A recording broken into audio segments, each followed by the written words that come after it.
नई सरकार बनाने की कवायद तेज है। थोड़ी ही देर में एनडीए संसदीय दल की बैठक होनी है। संसद के सेंट्रल हॉल में ये बैठक होगी। सांसदों के पहुंचने का सिलसिला शुरू हो चुका है और इस बैठक में नरेंद्र मोदी को नेता चुना जाएगा, संसदीय दल का नेता चुना जाएगा और फिर नरेंद्र मोदी 9 जून को शपथ लेंगे, प्रधानमंत्री पद की शपथ लेंगे नरेंद्र मोदी 9 जून को। अब से थोड़ी देर में एनडीए संसदीय दल की बैठक शुरू होने जा रही है। कुछ ही देर बाद बैठक शुरू हो जाएगी। सभी सांसदों के पहुंचने का सिलसिला शुरू हो चुका है। मध्य प्रदेश, छत्तीसगढ़ के सभी सांसद दिल्ली में ही हैं। काफी खुश नजर आ रहे हैं सभी सांसद, क्योंकि बेहतरीन प्रदर्शन मध्य प्रदेश और छत्तीसगढ़ में बीजेपी पार्टी का रहा। जिस तरीके से 10 सीटें, 11 में से 10 सीटें छत्तीसगढ़ में जीती बीजेपी ने, वहीं मध्य प्रदेश में तो रिकॉर्ड कायम कर दिया है। 29 की 29 सीटें नाम की हैं बीजेपी ने अपनी। 9 जून तारीख निर्धारित की गई है।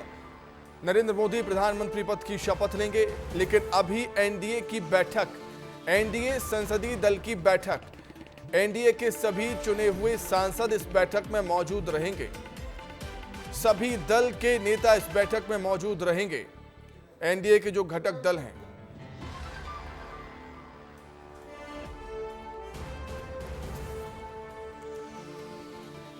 तो चलिए अधिक अपडेट के लिए हम सीधा रुख कर लेते हैं। हमारे सहयोगी राकेश हमारे साथ जुड़े हुए हैं मध्य प्रदेश भवन से, दिल्ली से राकेश जुड़े हुए हैं। राकेश, अभी फिलहाल क्या कुछ अपडेट है इस बैठक को लेकर? कितने बजे बैठक शुरू होगी? क्योंकि मुझे लगता है कि सभी जो एमपी के सांसद हैं वो निकल चुके हैं बैठक में शामिल होने के लिए। जी सुमित, 11 बजे तय समय है जिसमें बैठक होने वाली है और अभी से 15 मिनट बाद ये बैठक शुरू होगी। और इसके लिए जो मध्य प्रदेश भवन है, यहाँ जितने भी सांसद हैं वो अब यहाँ से निकल चुके हैं। वो संसद भवन जाएंगे जहाँ एनडीए संसदीय बोर्ड की बैठक होने वाली है और वहाँ आगे की रणनीति तय होगी। लेकिन सुमित, ध्यान देने वाली बात ये है कि सीएम मोहन यादव लगातार कहते नजर आ रहे थे चुनाव के दौरान कि मध्य प्रदेश से 29 के 29 कमल जो है पीएम मोदी को सौंपेंगे, और वही हुआ भी। नतीजे जब सामने आए तो 29 जो है कमल पीएम मोदी को सौंप दिए गए और वही मध्य प्रदेश के सभी सांसद यही मध्य प्रदेश भवन में थे। अभी तक यहाँ ब्रेकफास्ट कर रहे थे, कल से ही यहाँ रुके हुए थे। अभी एनडीए संसदीय दल की बैठक में वो गए हैं। 15 मिनट बाद ये बैठक शुरू होने वाली है और एनडीए खेमा के जितने भी 293 सांसद हैं उन सभी को दिल्ली बुलाया गया है। उनसे जो है बातचीत की जाएगी। साथ ही साथ बीजेपी शासित राज्यों के मुख्यमंत्रियों को भी बुलाया गया है और आगे की रणनीति जो होगी, जैसे केंद्रीय मंत्रिमंडल की बात हो रही है तो किस राज्य की कैसी हिस्सेदारी होगी, कौन कैसा प्रदर्शन किया है, इस सब बातों पर जो है वहाँ मीटिंग में जिक्र होगी। और पीएम मोदी खुद इस मीटिंग की अध्यक्षता कर रहे हैं। जेपी नड्डा खुद रहेंगे, अमित शाह जी मौजूद रहेंगे। तो मध्य प्रदेश भवन में अभी आपको सन्नाटा दिख रहा होगा, क्योंकि अभी तक कोलाहल था, क्योंकि सारे सांसद यहाँ मौजूद थे। वो कल दिन से ही मौजूद थे और एक बार फिर से उन्हें बैठक के बाद यहीं आना है।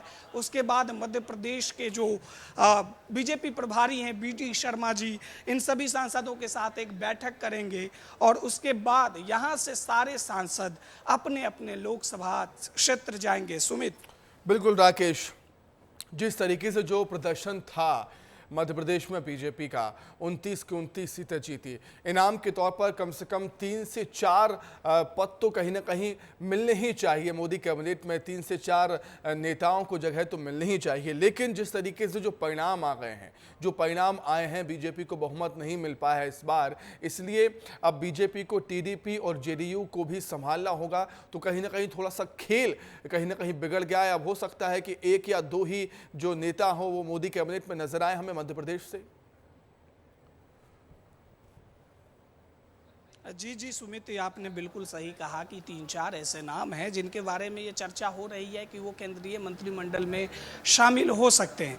इसमें सबसे पहला नाम जो है, 18 वर्षों तक मध्य प्रदेश के मुख्यमंत्री रहे शिवराज सिंह चौहान। दूसरा नाम है बीडी शर्मा, खुद ही प्रदेश बीजेपी प्रभारी रहे हैं और शानदार जीत दर्ज की है और साथ ही साथ 29 के 29 कमल उन्होंने पीएम मोदी को सौंपी है। तो एक ये भी फैक्टर है। फग्गन सिंह कुलस्ते, आपको याद होगा सुमित की फग्गन सिंह कुलस्ते का एक वीडियो बहुत वायरल हुआ था। हॉर्स ट्रेडिंग के बारे में पहली बार जिक्र करते हुए संसद भवन में उन्होंने जो है नोटों की गड्डी उड़ा दी थी। तो ऐसे फग्गन सिंह कुलस्ते भी केंद्रीय मंत्रिमंडल में शामिल हो सकते हैं। ज्योतिरादित्य सिंधिया के बारे में बात की जा रही है, चूंकि वो पहले भी केंद्रीय कैबिनेट में रहे हैं। लेकिन इसके साथ साथ सुमित इस बात पर भी ध्यान देना जरूरी है कि 2019 के लोकसभा चुनाव के बाद जो पीएम मोदी ने शपथ ली थी और उसके बाद केंद्रीय मंत्रिमंडल का गठन हुआ था, उस मंत्रिमंडल में मध्य प्रदेश के हिस्से में 6 मंत्रालय आया था। तो इस बार भी कहा जा रहा है, चूंकि इस बार जेडीयू और टीडीपी का प्रेशर पॉलिटिक्स है, तो इस वजह से हो सकता है कि मध्य प्रदेश को सिर्फ 4 मंत्रिमंडल मिले, लेकिन आगे इसका विस्तार हो सकता है राज्य मंत्री के कैटेगरी में। और जैसे आप वीरेंद्र कुमार हैं, वीरेंद्र कुमार को भी राज्य मंत्रालय दिया जा सकता है। ऐसे ही और भी बहुत लोग, जैसे शंकर लालवानी रिकॉर्ड मतों के अंतर से जीत कर आए हैं, तो इनका भी नाम है। आलोक शर्मा प्रखर वक्ता हैं और उनके पास विजन भी है, रोड मैप भी है कि कैसे विकास करना है। तो ऐसे ऐसे विकास के बारे में जानने वाले, रोड मैप वाले लोगों को जो है बीजेपी कैबिनेट में जगह मिल सकती है सुमित।